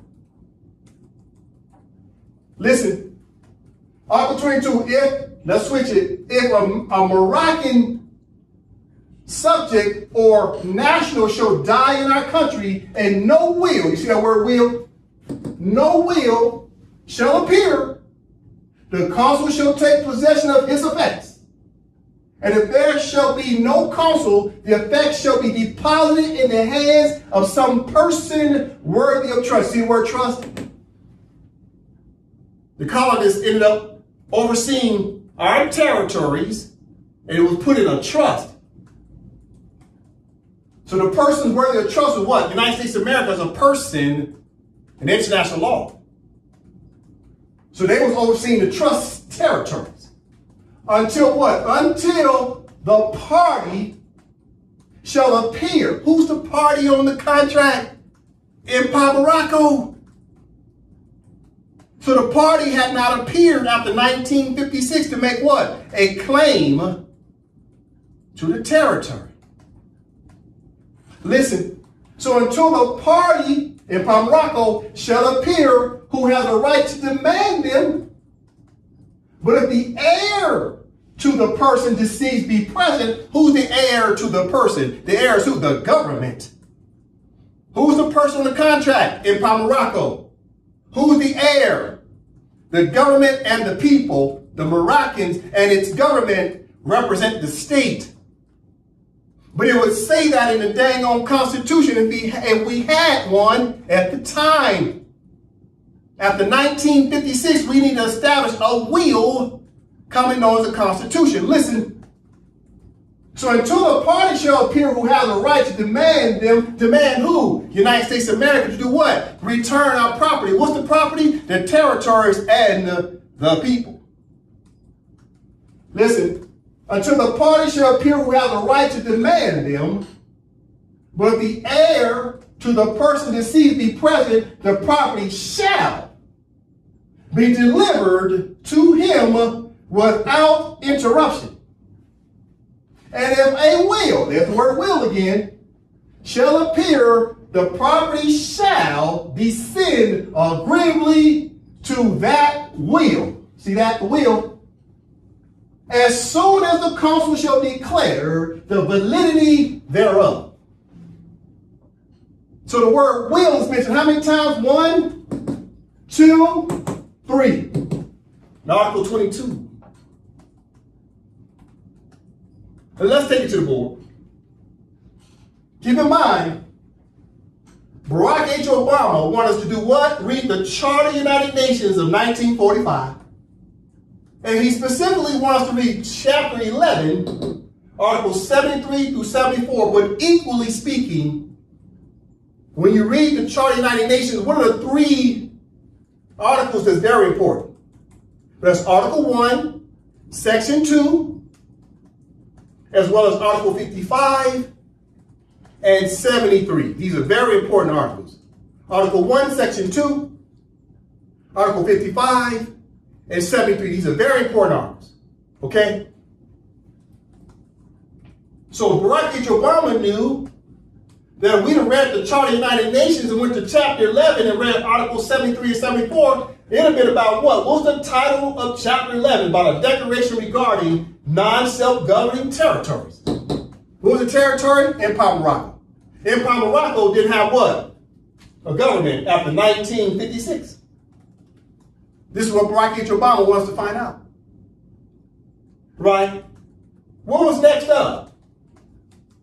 Barack H. Obama wants us to find out about what? United Nations Resolution 1514 of 1960. And what's Resolution 1514 about? About what? A declaration on the granting of independence to the AMPAC Morocco and Moroccans. That's how you would read it yourself. But how does it read through international law? International law has what's called what? Generic language. It won't give you specific or particular name of a state, and it won't give you a particular name of a nationality, so it has generic language. So the generic language reads as follows. Declaration on the granting of independence to colonial countries and peoples. But we as Moroccans, when we read it, now we added what? The particular origin and the particular territory name. This is how you read it for Moroccans. The Declaration on the granting of independence to the AMPAC Morocco and Moroccans as the peoples. So what about United Nations Resolution 1514 of 1960? Okay, Barack H. Obama wants you to go see Article 5. What is Article 5 about? The will. It's about the will. Because keep in mind, we just finished reading what the Treaty of Peace and Friendship of 1836. See, Article 22 is about what? The will. And what we're going to learn is the will's about the Constitution for the Empire of Morocco. Is all about the Constitution. The Constitution is what creates what? The will. So we already read Treaty of Peace and Friendship of 1836. See, Article 22 talked about what? The will. Mention the word will 3 times in that one article. Okay, let's go now to Resolution 1514 so we can learn about what? The will. Okay, let's go to it. Okay. This is Resolution 1514 of 1960. All right. Joseph, can you read the title? Declaration on the Granting of Independence to Colonial Countries and People. All right, so for us, we read it saying what? Resolution 1514 of 1960 says, Declaration on the Granting of Independence for the Empire of Morocco and Moroccans. But what did the Empire of Morocco and Moroccans need? Okay, now you go down to what? What did I say over here? You go down to what? Article what? 5, right? Article 5, okay. Just a moment. Okay, Brother Joseph. Immediate steps shall be taken in trust and non-self-governing territories or all other territories which have not yet attained independence, to transfer all powers to the peoples of those territories without any conditions or reservations, in accordance with their freely expressed will and desire, without any distinction as to race, creed, or color, in order to enable them to enjoy complete independence and freedom. All right. Read it again. 5. Immediate steps shall be taken in trust and non-self-governing territories or all other territories which have not yet attained independence, to transfer all powers to the peoples of those territories without any conditions or reservations, in accordance with their freely expressed will and desire, without any distinction as to race, creed, or color, in order to enable them to enjoy complete independence and freedom. All right, so under the United Nations Resolution 1514 of 1960 that your grand sheiks have never read to you, you come down to Article 5. And the first words, it says what? Immediate steps. Immediate steps. What does immediate mean? Huh? Like Bernie Mac said, immediately. When do we get started? Immediately. Bernie Mac. So, Article 5, immediate steps. We're going to talk about that. Who is supposed to take immediate steps? We're going to talk about that. Immediate steps shall be taken in trust. Right? Take it from the top. Immediate steps shall be taken in trust in non-self-governing territories or all other territories which have not yet attained independence, to transfer all powers to the peoples of those territories. What territory? Empire of Morocco. Without any conditions or reservations, in accordance with their freely expressed will. You see that? Where the heck is the Moors' expressed will? You see how United Nations is talking to you? This is substantive law that sets up what? Procedural law. What is the will? Constitution.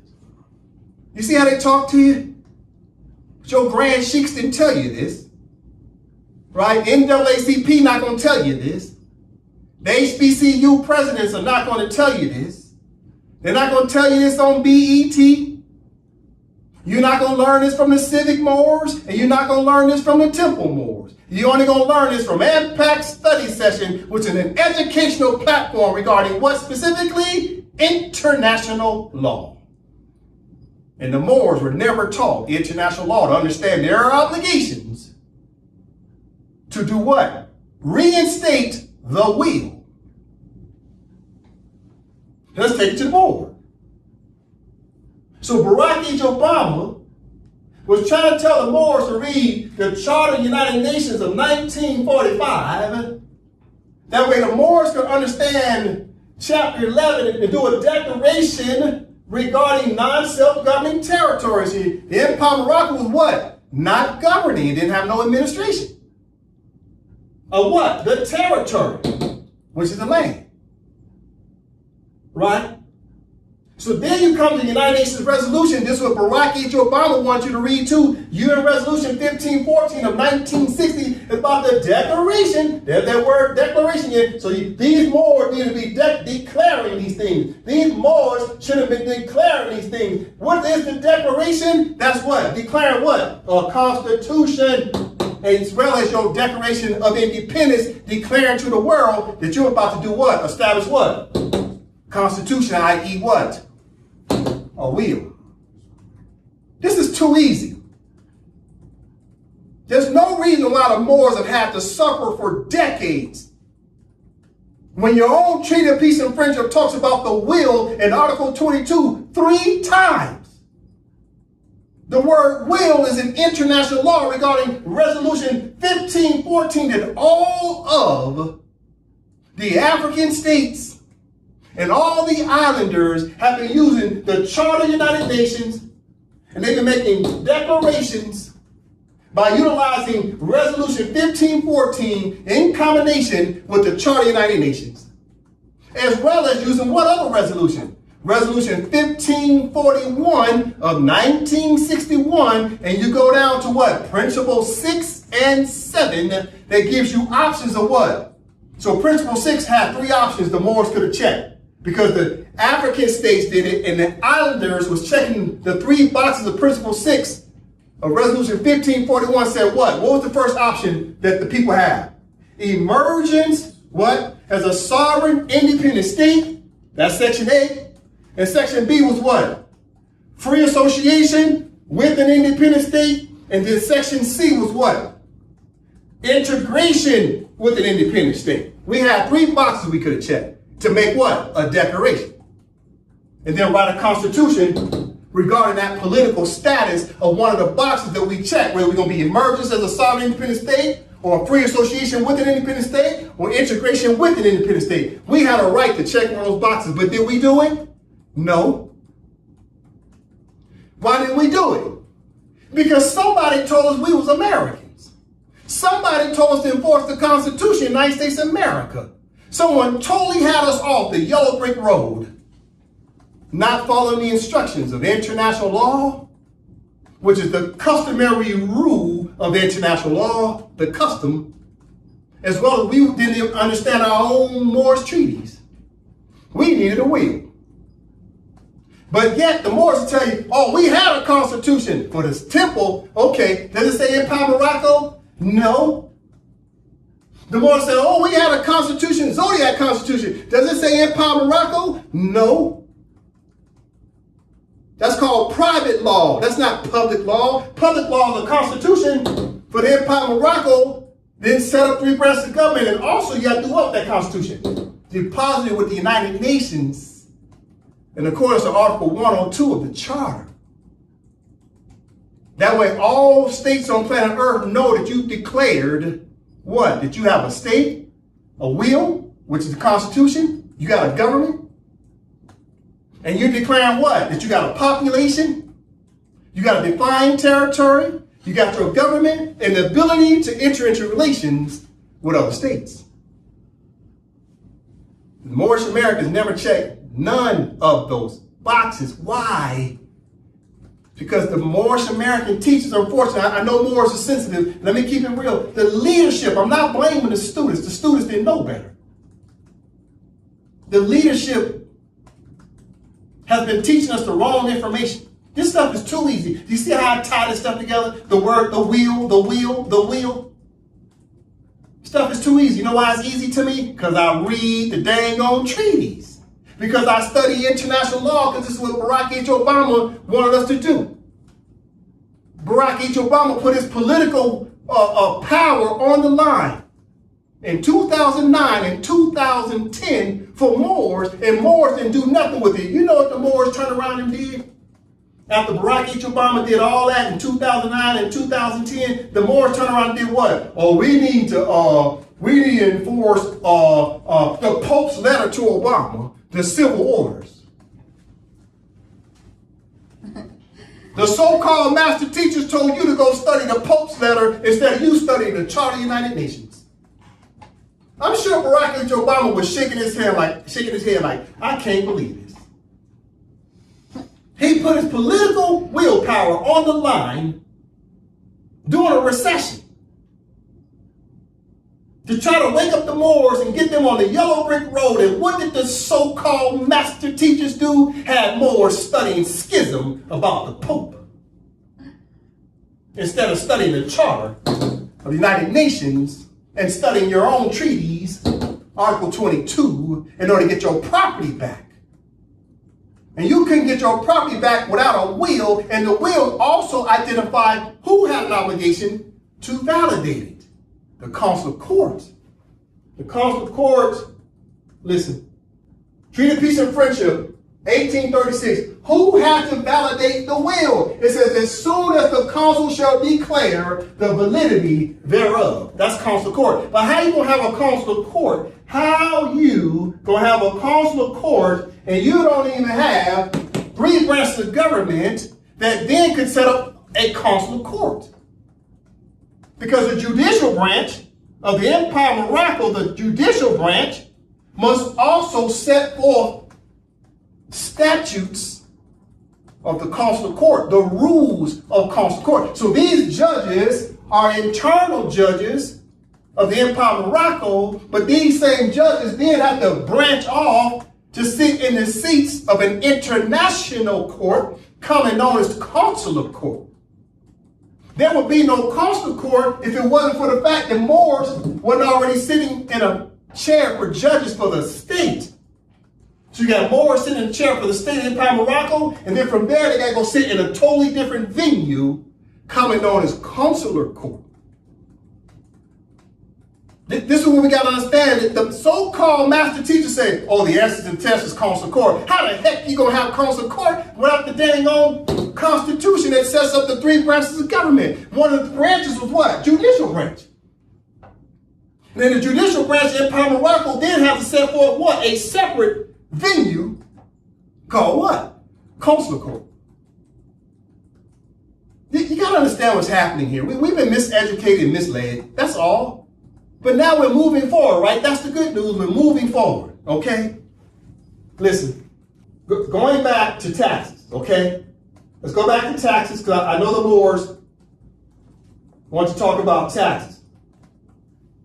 So this is the summary, right, of the judgment, right, of 1952, France versus United States of America in Morocco. And we went down, we read section 6 and 7 is about collecting taxes, right? We read that, right? Okay, in order to collect taxes, we have to do what? We have to set up a what? A will. That sets up what? The government, and the government sets up what?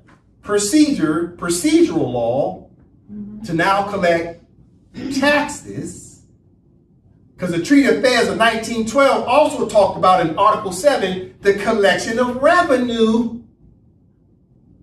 You got to understand this, okay? So in the Constitution for the Empire of Morocco, we started reading over in class 141. So let's get back to the preamble, right? Okay, no, from the top. First paragraph. Preamble. We, the Moroccan nationals, solemnly proclaim our attachment to the peremptory rights of the Moroccan territories throughout the Empire of Morocco. We, the Moorish people of the land, declare our self-determination and the complete emergence of our sovereign and independent Moorish Empire, recalling that the Empire State of Morocco recognized the European states by treaty relations, and in like manner, the European states recognize themselves as being states of the Sultan of Morocco. Pause. So as the Moors can see, I got a lot of words highlighted, right? Yep. Why did I highlight these words? Because these are words you'll find in international law. These are international law terms. This is why I'm highlighting them. That's not to say that other words of the preamble don't matter, but I'm highlighting specific words that are found in what? The customary rule of international law, right? Some people call it the customary norms of international law. But what does norms mean? Well, the norms of how states practice law amongst themselves. So it's the rule. So in the rule, they came up with terms. So I highlight a lot of words that are found in international law, as well as words are found in what? Our treaties. So some of the words that I did not highlight are found in our treaties. The words I highlighted are found in international law as terms. So the reason why I'm expressing this to you, look how powerful the preamble is, that we're doing what? We're invoking words of what? Treaties and international law. Keep in mind, these are two separate things. Even though treaties are a subject of international law, but international law is just international law. It's the customary norms or the customary rule of international law. That's separate from treaties. But then international law comes in and does what? It governs over treaties, you see? To make sure that the parties invoke the law appropriately.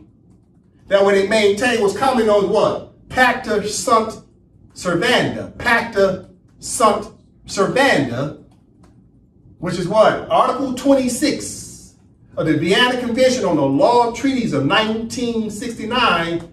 Article 26 talked about pacta sunt servanda, that promises must be kept in what? Good faith. Promises of what? Treaties, conventions, and any arrangement between states. So the words you see up here just highlighted because I'm trying to show the Moors these words are powerful in international law, but some of the words that are not highlighted are powerful because it's mentioned in our treaties. So you put both treaties and international law together, that's very powerful. You see what I'm saying? Okay, from the top again. Preamble. We, the Moroccan nationals, solemnly proclaim our attachment to the peremptory rights of the Moroccan territories throughout the Empire of Morocco. We, the Moorish people of the land, declare our self-determination and the complete emergence of our sovereign and independent Moorish Empire, recalling that the Empire State of Morocco recognized the European states by treaty relations, and in like manner, the European states recognize themselves as being states of the Sultan of Morocco. We, the Moors, vow to take our place among the affairs of modern states in harmony with the general rule of international law, convinced that the Moorish state government has always been inspired by the interest attaching itself to the reign of order, peace, and prosperity in Morocco. We pledge our legions and provincial states to come under the original jurisdiction of this modern Moorish constitution as an international act to govern our ancient lands as one people and one state. We declare that the territorial and personal jurisdiction of the Moors shall be protected in good faith by the provisions of Moroccan treaties, laws, and regulations while cohabitating peacefully with other foreign states. We recognize that the attainment thereof can only be effected by the introduction of reforms based upon the triple principle of the sovereign independence of His Majesty the Sultan, the integrity of his domains, and economic liberty without any inequality as enshrined in the International Conference of the 1906 General Act of Algeciras. Moreover, His Sharifian Majesty and the Moorish state government herein reclaim the Udi Possididis territorial land, air, and sea rights as erga omnes obligations throughout the Moorish Empire. We shall enjoy an autonomous political jurisdiction with a governmental institution founded by a democratic form of liberty, equality, and just protections for our economic and social development henceforth. For these reasons, we, the indigenous Moroccans of the furthest west of the Maghreb Empire, hereby recognize the full powers of His Majesty the Sultan, and in like manner, His Majesty the Sultan recognizes the Moroccan nationality of the Moors and reinstates the administration of the Moorish government and the competent consular court judges throughout the Empire of Morocco. May the sovereign authority of the Moorish government intervene against bad actors and help bring economic, social, and police protections for all people in need. May the fez and beret of the Moors symbolize a trusted partnership for the Secretary General of the United Nations, whereas the Moors may be humanity's last hope of peace. All right, thank you very much. So this is the preamble, right? Now, keep in mind, Moors, we talked about this in class 141, that the Constitution for the Empire of Morocco has only been signed in good faith. Meaning it's only been signed in part. It's not been signed in whole. It's been signed by several of the Moroccan internal states, right, by the Speaker of the House, the legislative branch, the Speaker of the legislative branch of several of the internal Moorish states have signed it, as well as the Wazirs have also signed it, which are the governors of the several Moorish internal states as well, such as AMPAC as an example. Our legislative branch has signed it, right? As well as our governor, which is the head of state for AMPAC, has also signed it in good faith, but only in part. Why is it only in part instead of in whole? It's because the Sultan hasn't signed it, right? Now, once the Sultan signs it, then it'll be signed what? In whole. But right now, it's just in part. So everything you're reading in the preamble, right, is not in full force and effect. Not yet. Right? But let's talk about some dates, okay? Let's talk about some dates that's about to come up, okay? So we got some dates that have already passed by, that we have done some acts, right, through our governments. But there's some dates that's coming up that are what's called placeholder dates, right? These are dates that are up and coming, right? We're working towards these dates. They're placeholder dates, which means they're subject to change. But in good faith, we're working towards these dates, okay? All right, so from the top, Nova. 1. Drafted on February 1st of 2024. 2. Signed by the Sayarajas on February 29th of 2024. 3. Signed by the Wazirs on February 29th of 2024. 4. Election day for the Sultan, May 12th of 2024. 5. Declaration of Independence by the Sultan on May 13th of 2024. 6. Constitution signed by the Sultan on June 3rd of 2024. 7. Public inauguration of the Sultan on June 8th of 2024. 8. Promulgated to the Empire by the Sultan on June 8th of 2024. 9. Deposited at the United Nations on June 13th of 2024. And 10. Notification of the United States to the United States of America, France, United Kingdom, Germany, Spain, Portugal, Denmark, Netherlands, Sweden, Austria, Hungary, Italy, Belgium, Russia, His Catholic Majesty of the Holy See, the Kingdom of Morocco, and Canada on June 13th of 2024. All right, so keep in mind, Moors, these are placeholder dates. These dates are subject to change, right? However, the dates that we've already checked the boxes for box number 1, 2, and 3, right? So box number 1, drafted on February 1st, 2024. That's the date that the Constitution was drafted, right, for the wheel. Then was signed by the Sayarajas on February 29, 2024. Who is Sayarajas? That's the Speaker of the legislative branch. Then number 3, signed by the Wazirs on February 29, 2024. Who are Wazirs? Those are basically governors, i.e. heads of state for the internal more states, such as AMPAC as an example, right? And we've got these other dates. Number 4, election day for the Sultan is May 12, 2024, which is Mother's Day, right, of 2024. Right? And then you got these other dates, these are placeholders, but what does the placeholder mean? It just keeps us on track, right? That way we can now have what? Forward motion. There's no what? Procrastination of the nation anymore. We're getting off the treadmill. We're not buffering anymore. We've given ourselves what? Implied task, right?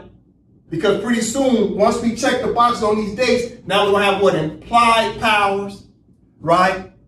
Inherent powers, right? Resulting powers, of both a constitution, which is the will, as well as to be able to enforce all of our treaties for the Empire of Morocco, right? Because the Empire of Morocco is what you call the high contracting party.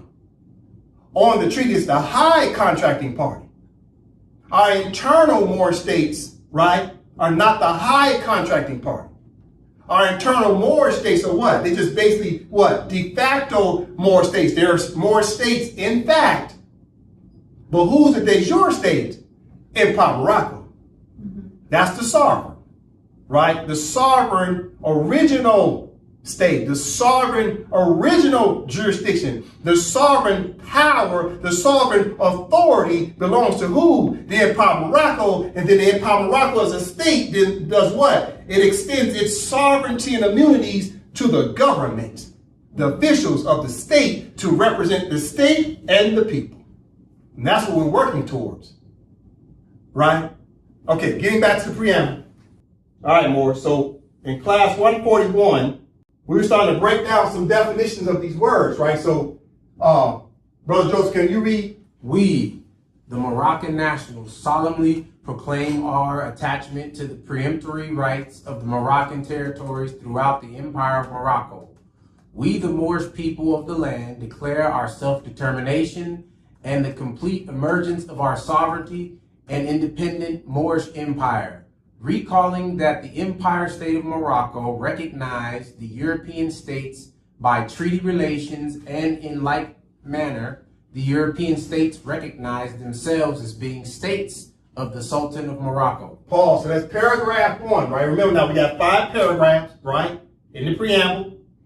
All 5 paragraphs represent what? Right? 5 what? 5 principles: love, truth, peace, freedom, and justice, right? Because I know the Moors like to say that. So we're going to maintain that as an understanding. We're going to hold on to, we're going to bring that with us as Moroccans. Love, truth, peace, freedom, and justice for the preamble. All right? So we now have to study now some of these words. Okay. We're still talking about the will. The will is what? The Constitution. Right? So it says right here in the first paragraph, we the Moroccan nationals, right? We, the Moroccan nationals, solemnly proclaim our attachment to the peremptory rights, right?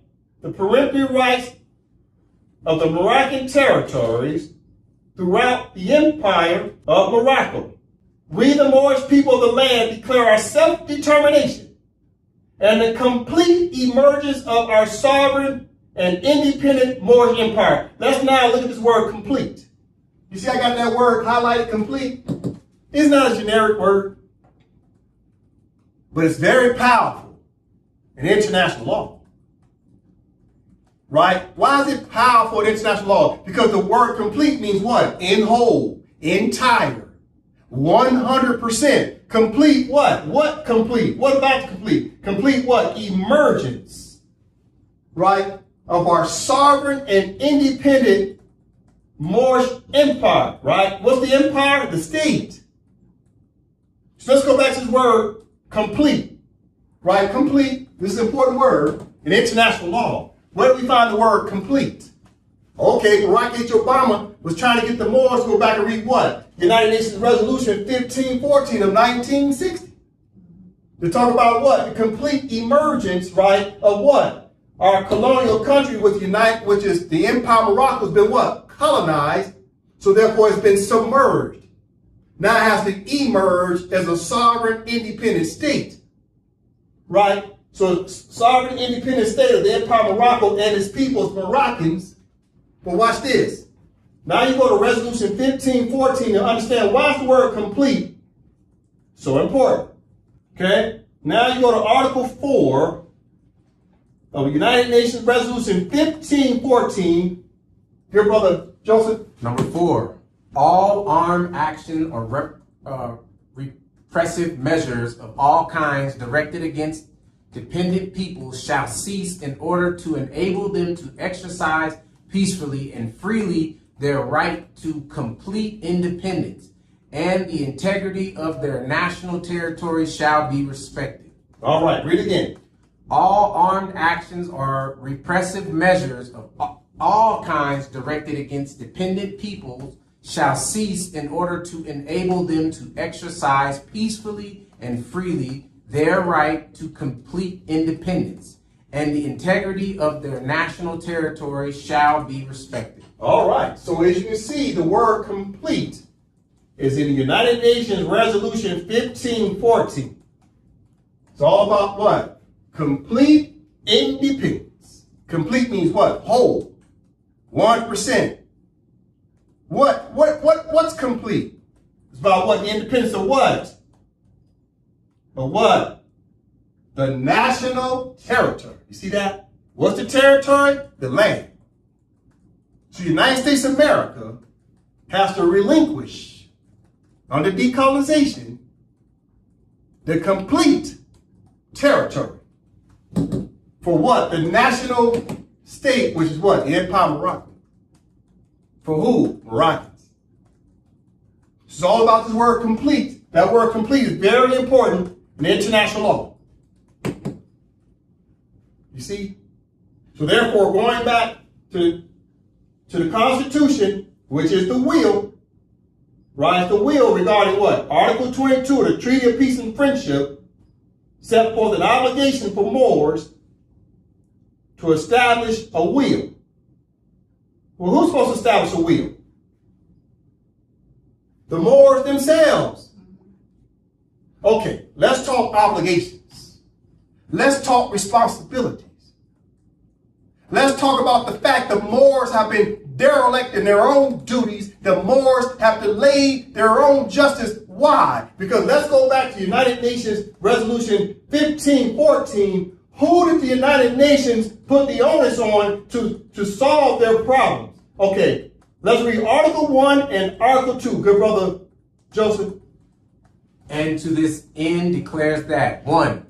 The subjection of the peoples to alien subjugation, domination, and exploitation constitutes a denial of fundamental human rights, is contrary to the Charter of the United Nations, and is an impediment to the promotion of world peace and cooperation. So the United Nations said the subjugation of peoples and put them in an alien subjugation status disrupts peace and security on planet Earth, because the Moors have a right to be who again? Peoples. And not aliens anymore. You got a right to be who? Peoples. And not aliens anymore. You see?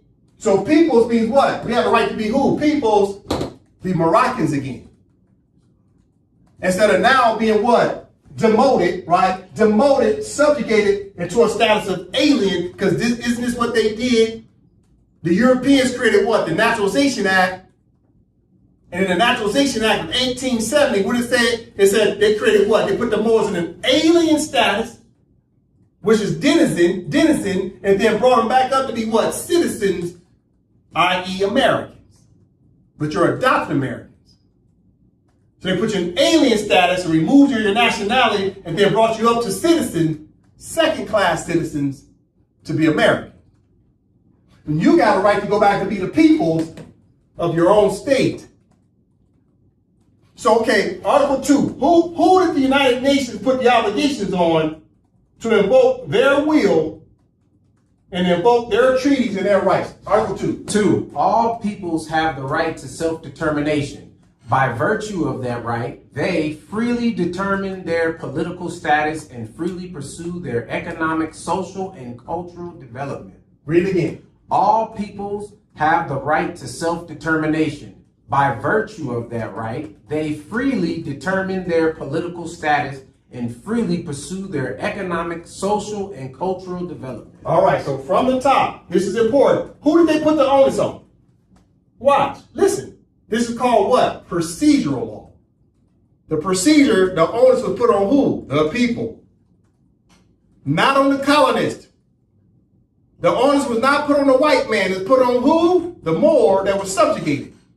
Listen, Article 2. All people, to that, all Moroccans have the right to self-determination by virtue of that right, they freely determine their political status and freely pursue their economic and social and cultural development. So who gets to establish their own development? It is the people. It is they. Who is the they? The people have to determine their own political status. You see that? They left it on the Moors. You Moors got to go back and read the charter, and you got to go back and read the resolutions that set forth substantive law and procedural law. And if you don't do it, then guess who it's on? It's on you, the people. Stop blaming the white man. Stop blaming the colonists. He's 50% of the problem. But who's the other half? Us. Why? Because we suffer from cognitive dissonance. We have an identity crisis, and that's why we can't figure out who the people are. But the reality is, the treaty said you're Moroccans. This is ridiculous. So the onus is put on who? The people. The people. It says they. They freely determine. Did it say the colonists determine? No. It says they freely determine. Did it say the colonists determine? No. It says they. Who's the they? The people. The colonized people freely determine their political status. It was on us the whole time. To do what? Establish what? The will. See? The will of the people. Now you come back down to Article 5, right? Article 5, immediate steps should have been taken by who? We the people. To do what? Determine what? Our political status. But instead, you know what our political status has been for a couple hundred years? Subjugation. And what? We've been adopted under naturalization as Americans. And that's been our political status for decades. And we needed what? Under Article 5, immediate steps to create what? To create what? An expressed will. This is too easy. Watch this. Watch this. I'm not done. As I start to close out, but I ain't done. I ain't done. Going back to the Constitution. Constitution for the Empire of Morocco. Watch this.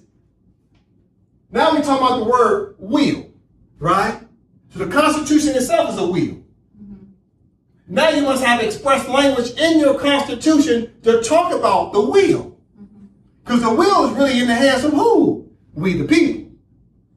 We the people reinstate the state through a Constitution, and we reinstate what? The government. So the republic is the people. And the republic creates what? The administration, i.e. the government, on behalf of what? The state. Right? So the people and the state are one. But they create what? An administration to govern on behalf of the state and the people. You see? Watch this. Let's look up the word will. Okay, this is Article 5. Right? Under Chapter 2. All right? So under Chapter 2, His Majesty the Sultan of the Empire of Morocco. That's Chapter 2, Article 5. We're going to come down to where it says the word will. Right? So, Article 5, Section 6. Brother Joseph. The office of the Sultan shall be 7 years and no more than 2 re-elections. The election for the office of Sultan shall be the will of the Moroccan people whose states have ceded to come under the Constitution of the Empire of Morocco. All right. So the word will, right? The word will is in the Constitution. The will of who? The people, to establish what? The state and the government on behalf of the people. You see? So all the power is in the hands of the people. The express will of the people, who now drafted a written will, written legal instrument that creates a legal personality called a state by virtue of a constitution. Watch this. The word will is mentioned 7 times in the Constitution for the Empire of Morocco. Let's read each subsection where it says will, and then we'll wrap it up, okay? All right, here we go. So that was Article 5, okay?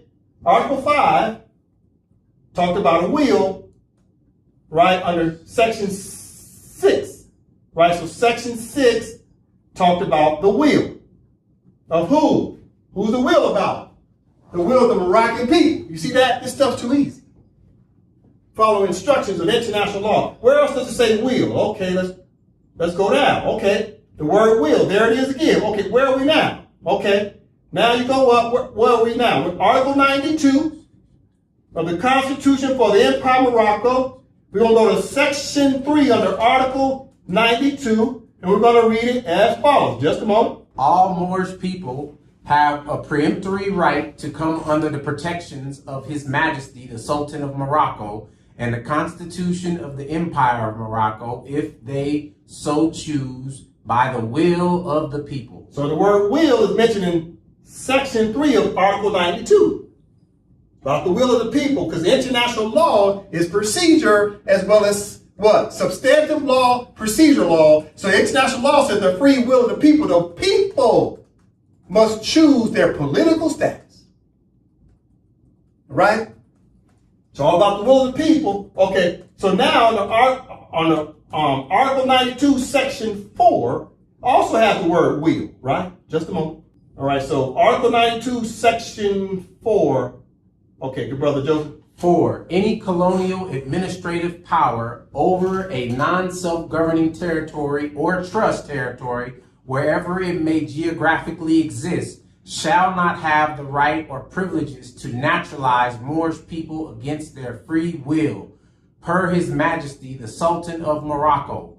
Moorish peoples may invoke the Charter of the United Nations, the Universal Declaration on Human Rights, UN Resolution 1514, UN Resolution 1541, the Covenant on Civil and Political Rights, the International Covenant on Economic, Social, and Cultural Rights, UN Resolution 2625, UN Declaration on the Rights of Indigenous Peoples, the Treaty of Peace and Friendship of 1836, the Madrid Convention of 1880, and the Act of Algeciras of 1906 inter alia. All right, so Article 92 gives the people, right, the free will, right, the free will per who? Per His Majesty the Sultan. So now the people have free will, and guess who else has free will? The Sultan himself. You see that? So the free will per His Majesty the Sultan, even the Sultan now has free will. Why? Because the people have now done what? Elected the Sultan. So now the Sultan has some free will. To do what? Allow the people to have rights. You see? That's what the Sultan does as the head of state, to make sure the government and we the people have secure protections of rights of both what? International law, treaty law, constitution law, and Moroccan laws, and Moroccan what? Regulations, right? Policies and ordinances. So the Sultan's now given a right of protections, an umbrella, because he had the free will to ensure that the Moors are protected. And our jurisdiction of the Empire of Morocco under what's commonly known as what? Personal jurisdiction. So you got territorial jurisdiction and personal jurisdiction. So the Sultan, under the free will of the Sultan, is protecting the territory as well as the people on the personal jurisdiction. This is powerful information by using just the word will. All right? Okay, just a moment. Let's click down. That was, okay, so I said the word will is in the Constitution 7 times. So that was number 3. Okay?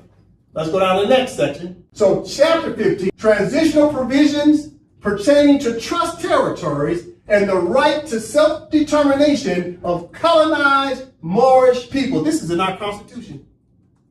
To make sure that colonized Moorish people have rights in our Constitution. Do what? Come back home like who? Dorothy. All Moors are Dorothy, who have to return to the Empire of Morocco. Right? So we now use the word what? Will again. Right? There's the word under Article 98. So it's chapter 15, Article 98, right? It talks about what? The word will. You see? Will. All right, so let's read it. Showing the Moors that we're becoming competent Moors. We're no longer procrastinating. All right? Article 98. Article 98, 1. Personal jurisdiction. A Moorish population may be recognized by the free will of the people to express their self-determination and declaration of independence and temporarily fall under the trusteeship system of the WRC, or the Wazir Regional Council organization known as the Convention in the Empire of Morocco Wazir Regional Council, dated 30 January 2023. The WRC Convention is an international intergovernmental organization that performs duties regarding a trusteeship system and trusteeship council.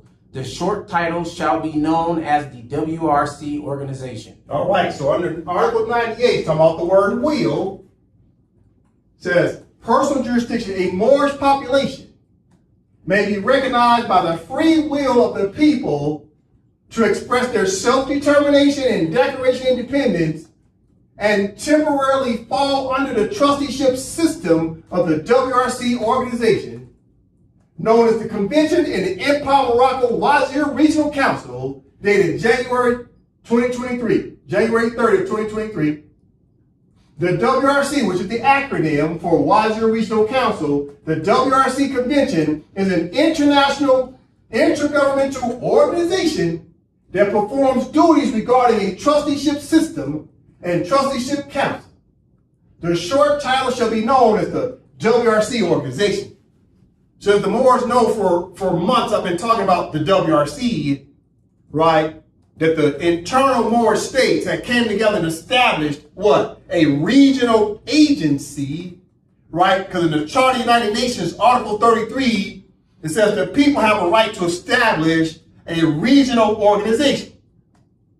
So the Moroccans established a WRC regional organization to be known as the WRC organization, right? That now it can start to help the Moors to transition back into the Empire of Morocco.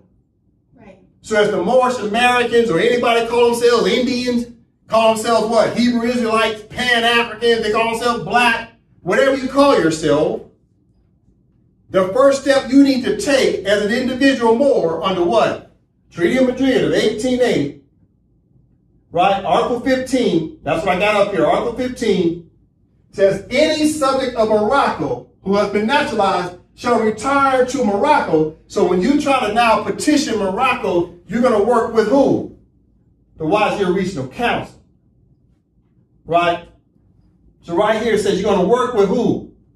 You're going to work with the Wazir Regional Council that operates as an international intergovernmental organization that has set up what? A trusteeship system and a trusteeship council to help the Moors, right, to start checking the boxes to understand, okay, you're a Moorish American trying to return to Morocco, first start with the WRC so they can help you to understand what you're getting ready to pledge your allegiance to.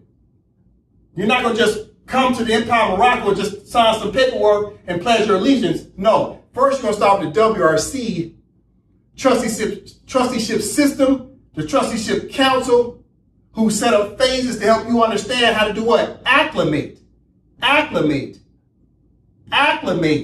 from being Moorish American or Indian, whatever you call yourself. You're trying to return to Morocco, right? The first thing you'll do is start with the WRC to help you acclimate before now you pledge allegiance to the Empire of Morocco. That must be understood. That's written in the Constitution. All right? But the Constitution recognizes the fact that the free will of the people, it gives you a privilege to be at least petition the WRC to start the process of becoming national of the Empire of Morocco. All right? All right, so that's important. Okay, that was number 4, right? I said the word will, where will was in the Constitution 7 times. So that's number 4. Okay? That one right there is about what? Who? About who? See, in the Constitution, it's about who? Colonized Moorish people. See, we're not procrastinating no more. This Constitution helped all Moors because we're family. The problem is we suffer from cognitive dissonance because we were miseducated. We're not Americans. We're not Indians. And if you call yourself American because you've been adopted, if you call yourself an Indian because you've been adopted, but the treaty say you're who? Moroccans. All right? So that was number 4. Okay, let's go down to where it says will. That's number 5. 5 out of 7. Okay. Now we're looking at what? We're still in chapter 15. Right? Chapter 15. Now we're going to come down to what? Section 5, which is what? Article 98. We're going to go down to section 5. Okay. Section 5, just a moment. Okay, Brother Joseph. 5. His Majesty the Sultan of Morocco shall be entitled to recognize a defined trust territory or non-self-governing territory as being under the protections of the Empire of Morocco per the will of the Moorish peoples or others concerned in that geographical territory. All right. So what's happening here is the Moorish people, right, petitioning the Sultan to say, hey, we want to come under protection of the Sultan. That's only the Moorish people are claiming to be who? Moroccans. If you ain't claiming to be Moroccan, then there's no need to talk about coming under protections of the Sultan, because the Sultan is Moroccan for the Empire of Morocco on behalf of Moroccans. So if you're trying to come back and be Moroccan, then the Sultan will recognize you as trying to come back. But obviously, international law says it's about your free will. You got to choose between the entire submission to the laws of the empire or choose to remain a naturalized American. And that's why it's talking about the free will, right? The will of the Moorish people. See, it's about the will of the Moorish people to allow the Sultan to put you under protection. Why do we got to get permission from the will of the Moorish people? Because the Treaty of Madrid of 1880, listen, Treaty of Madrid of 1880, Article 15, paragraph 2, right, says, foreign naturalization heretofore acquired by subjects of Morocco, according to the rules established by the laws of the United States of America, shall be continued to the United States of America regards all effects without any restrictions. So if you still a subject, i.e. a naturalized American, the United States of America got legal ownership to you. So you, under Article 1, or should I say paragraph 1, you have to make the determination. It says, any subject of Morocco who has been naturalized in a foreign country shall return to Morocco. So you as an individual Moor, it's singular, it says any subject. It says subjects. It says any subject, that's singular. You got to make the decision whether you want to choose to come back. So the Constitution, right, the Constitution now gives the will, the free will of the Moorish people a right to come under what? Come under the protections. Come under the protections of the empire. You got to choose that. The Sultan can't choose it for you. You got to choose it because the United States has a right to hold on to you until you choose. The Sultan can't go grab a bunch of Moors and say, y'all coming with me. It don't work like that. That would be a violation of the treaty. So the Moors themselves collectively, or one at a time, have to come back and petition the Empire of Morocco on your own based on what? Your self-determination. The free will of your political status has to change. You got to come home, Dorothy. You know that Dorothy came home by herself. Then she leave the Tin Man and the Scarecrow and the Cowardly Lion in Oz. Mm-hmm. She came back by herself. Singular. You understand what I'm saying? It's on each Moor to come under the protection of the empire. You got to petition the empire. Okay, that was number 5. Okay, number 6. 6 out of 7. Okay, now that chapter 19, human rights of the people. So the word will is mentioned twice. So that's number 6 and number 7 under chapter 19, human rights of the people. And who are the people? Moroccans. Okay, last one. As we start to close out, Article 105, I'm listening. The human rights and the will of the people is expressed by their free and democratic form of government. The will of the people shall be heard by their vote through referendums. The government and the House shall not subordinate or suppress the result of the people's vote. The state republic and the people are one, and the state officials serve to maintain an organized jural society for the people concerned. All right.